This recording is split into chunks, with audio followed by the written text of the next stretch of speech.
Bonjour, morning brief du 25 mai 2017. Marché baissier, marché boursier maghrébin baissier lors de la séance du 24 mai. Mazy qui perd 0,40%, on est à moins 0,47% depuis le début de l'année. Les volumes de un peu plus de 100 millions de dirhams, dont Tijari Wafé Bank qui a fait l'objet de 11,5 millions de dirhams de transactions. L'actualité concerne essentiellement la Tunisie. On commence par le marché actions. Le Tunindex accuse un repli de 0,10%. La situation actuelle du pays avec la dégénération et les arrestations et l'absence de visibilité d'une manière générale pèse sur le moral des investisseurs. Avec des volumes modestes de 2 millions de dinars, d'un peu plus de 2 millions de dinars lors de la séance du mercredi 24 mai 2017. Alors la BCT, maintenant on attaque un peu l'actualité, la BCT qui augmente son taux directeur de 25 points de base à 5%. Il s'agit de la deuxième hausse en un mois, donc c'est vraiment étonnant de la part de la BCT. Ils sont plutôt speed à la BCT. Si on prend la hausse de 50 points de base réalisée lors du dernier conseil d'administration, plus les 25 points de base actuellement, celle approuvée par le conseil ou décidée par le conseil d'administration du 23 mai, on est à une hausse de 17% par rapport au 4,25 avant le communiqué du FMI. Toujours notre date de référence, c'est le communiqué du FMI qui avait parlé de deux choses: flexibilité de taux de change, le dinar tunisien s'est cassé la figure, et deuxièmement, politique monétaire restrictive, et là on a eu une augmentation du taux directeur de 75 points de base, d'environ 17%.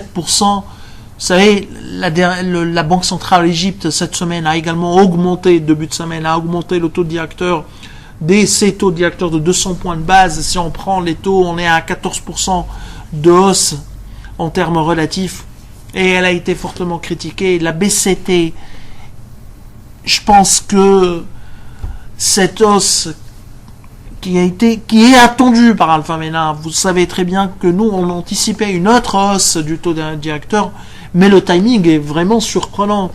Et cette hausse confirme que les 50 points de base qui ont été augmentés s'avèrent insuffisants pour freiner l'inflation. Quoique les 5% d'inflation mentionnés au niveau du communiqué du conseil d'administration de la BCT, il est relatif au mois où avant la hausse des taux. Donc, on n'a pas une hausse des taux, on peut pas l'avoir un effet ou tester son effet sur un mois, c'est impossible. Nous, on pense qu'il y aura une autre hausse des taux d'ici la fin de l'année, vers 5,5% de taux directeur. C'est possible.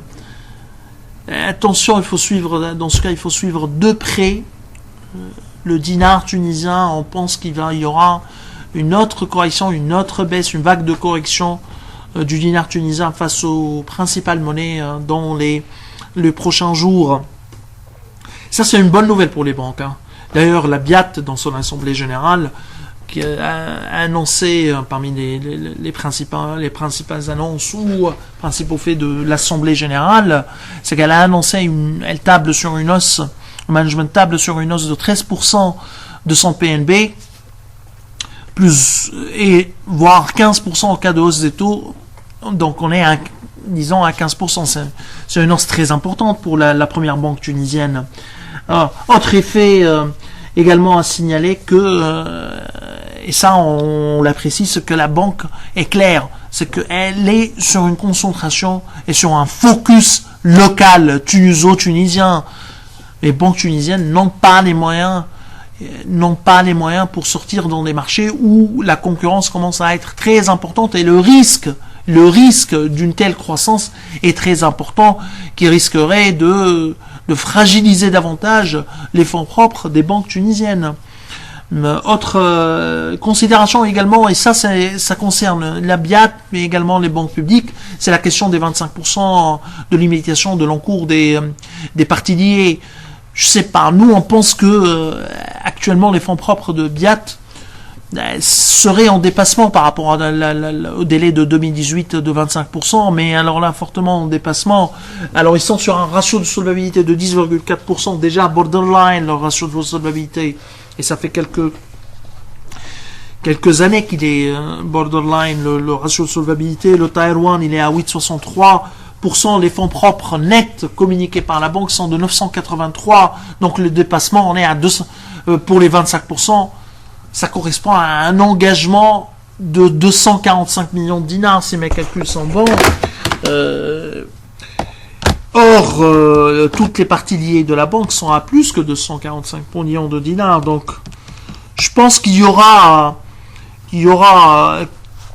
que l'actif pondéré par risque de BIAT en 2018 tiendra compte d'une importante majoration, d'une importante majoration de l'actif pondéré par risque. Donc, est-ce que une recapitalisation est envisageable? Je sais pas. Nous, on pense que c'est envisageable selon le calcul, c'est pour rester à un niveau d'actif pondéré par risque en ligne avec les normes prévues par la Banque centrale. Donc, un appel aux actionnaires de la banque, je pense qu'il ne faudra pas l'exclure. Et c'est envisageable. Nous, selon le calcul, c'est fortement envisageable. Autre actualité concerne UADH. C'est un contrat qui est annoncé par UADH, très important, trop beau pour être vrai. Mais la société confirme le fait que ce contrat concernera effectivement UADH, et il sera dans le périmètre du ADH.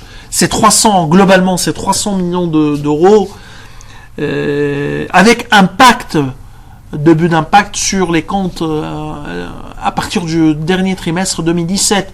Nous, on est en train de voir avec le management, et on le remercie parce que pour le moment, il est très ouvert à nos interrogations. Je pense que ce sont les interrogations également de nos clients qui concernent aussi, est-ce que ce contrat sera permis par la Banque centrale vu la situation de la devise, même s'il est suivi d'un export, est-ce que ça sera fait par les entreprises actuellement, par les sociétés actuellement existantes? Je pense que pour le moment, on n'a pas de réponse, mais on est en train de voir le détail avec le management. Si on aura des informations, on va les publier. C'est public pour nous, et donc on diffuse à nos clients. Ce sont des questions qui viennent à l'esprit spontanément. Est-ce qu'il y aura une création d'une autre filiale qui aura pour objet le trading? Je pense que c'est probable. Mais ce qui est sûr, c'est que ce contrat, et ça c'est une confirmation de la part du management, le contrat concernera UADH, et donc il est dans le périmètre de UADH. C'est une bonne nouvelle, et surtout le montant est très important, 300 millions d'euros. UADH a fait un chiffre d'affaires d'un peu plus de 350 millions de dinars en 2016, plus de 360 millions de dinars en 2015. Donc c'est un contrat qui concernera UADH. Bonne nouvelle pour les actionnaires de UADH. Bonne nouvelle pour les actionnaires du UADH. Alors, je vous souhaite une excellente journée. Au revoir, à demain.